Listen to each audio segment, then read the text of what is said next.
gospel site menya byinshi na gospel site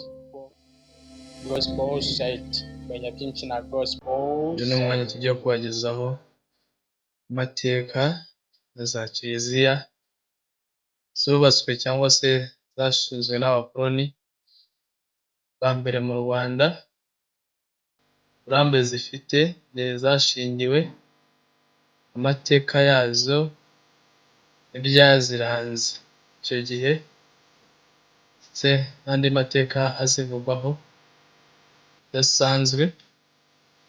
Gusa kugira ngo ukore subscribe kugira ngo uzajye ukomeza gukurikirana n'izindi video tuzajya tubagezaho, ukande like, ukore subscribe ukazogera kugira ngo uzajye ukomeza gukurikirana n'izindi video tugiye kujya tubagezaho.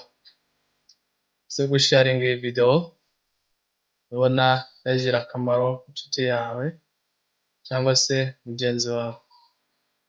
Tugiye kubabwira rero kiliziya za mbere zubatswe mu Rwanda, uze gukurikirana neza, uze kutwandikira muri comment ko wabonye iyi video n'icyo wakuyemo by'umwihariko.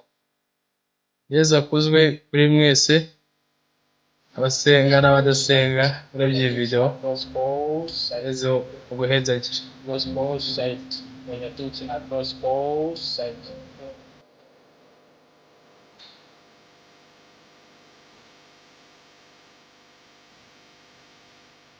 Dutangire kuri Kiliziya Gatolika ya Save.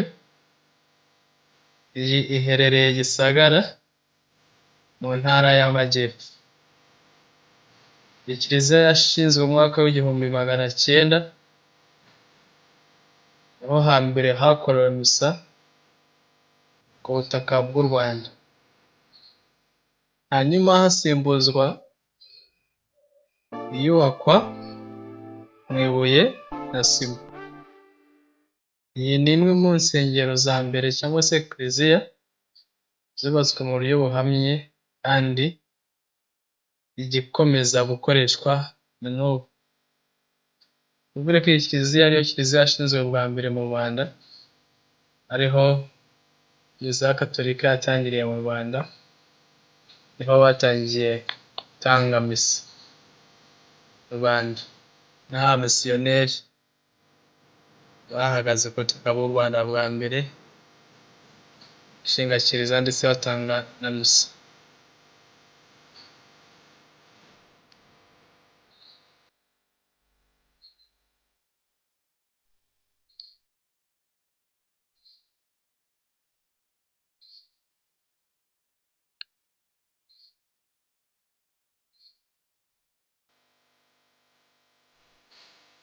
Tugiye kuri Kiliziya Gatolika ya Zaza. Kiliziya Gatolika ya Zaza iherereye i Ngoma, ubwo ni mu Burasirazuba. Kiliziya yashinzwe ikurikiye Save mu mwaka w'1900. Ni iya kabiri mu Rwanda nyuma ya Save, humvikana ko yubatswe nyuma ya Save. Yubatswe n'abapadiri bera abazwi nka Père Blanc, yahindutse ahantu hakomeye ukwemera mu burasirazuba bw'igihugu. Iyi kiliziya ya Zaza ikoreshejwe mu ivugabutumwa ntagatifu na kiliziya mu burasirazuba. Ubwo hambere mu burasirazuba hubatswe kiliziya hifashishijwe iyogezabutumwa mu Banyarwanda.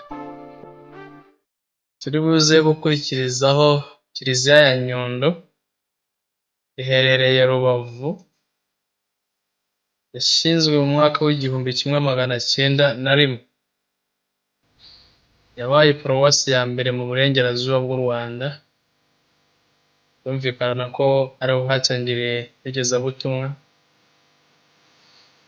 mu burengerazuba bw'u Rwanda. Iherereye i Rubavu, abahazi murahazi ndetse n'abahasuye mwarahabonye. Iyi paruwasi yaje gukurikirwaho diyosezi ya Nyundo mu mwaka w'1952, ari nayo yabaye diyosezi ya mbere mu Rwanda Birumvikana ko nawe diyosezi ya Nyundo mu mwaka w'igihumbi kimwe magana cyenda na kabiri nyuma y'uko yari yahinduwe paruwasi. Dukomereze kuri kiliziya ya Rwaza. Iyi kiliziya nayo ni iya kera cyane, yubatswe mu mwaka w'igihumbi kimwe magana cyenda na kabiri. Iyi ni kiliziya ya mbere yubatswe cyangwa se yashinzwe mu majyaruguru y'u Rwanda. Yafunguwe inzira yo gukwirakwiza ubutumwa mu Rwanda mu gace k'iburasirazuba ndetse n'amajyaruguru. Iyi kiliziya yifashishijwe mu gukwirakwiza ubutumwa mu gace k'iburasirazuba, dore ko hari uturere dufashe utu turere tw'amajyaruguru. Iyi ni kiliziya yafashije amajyaruguru ndetse n'iburasirazuba kugeza ubutumwa, kubera ko hari imbibi ndetse zifitanye n'uturere tugize izi ntara. Turasoreza kuri kiliziya ya Kabgayi. Aha niho misiyo gatolika ya mbere yashinzwe muri Kabgayi mu mwaka w'igihumbi kimwe magana cyenda na gatanu. Ifatwa nk'ihuriro rikuru rya kiliziya gatolika mu Rwanda. Kabgayi niyo cyicaro cya diyosezi gatolika kandi hariho katedrali ya mbere yubatswe mu Rwanda mu gihe cya jenoside y'igihumbi kimwe magana cyenda na kane. Benshi bitabiriye kuyihungiraho barishwe. Muri Kabgayi kandi hari seminari, ishuri rito rya seminari ryashinzwe mu mwaka w'igihumbi kimwe cumi na gatatu. Rikaba ryarubatswe n'abepiskopi ba mbere kandi rifite amateka akomeye mu burezi n'ubuyobozi mu Rwanda. Wakoze Gospel site. When you're teaching at gospel site.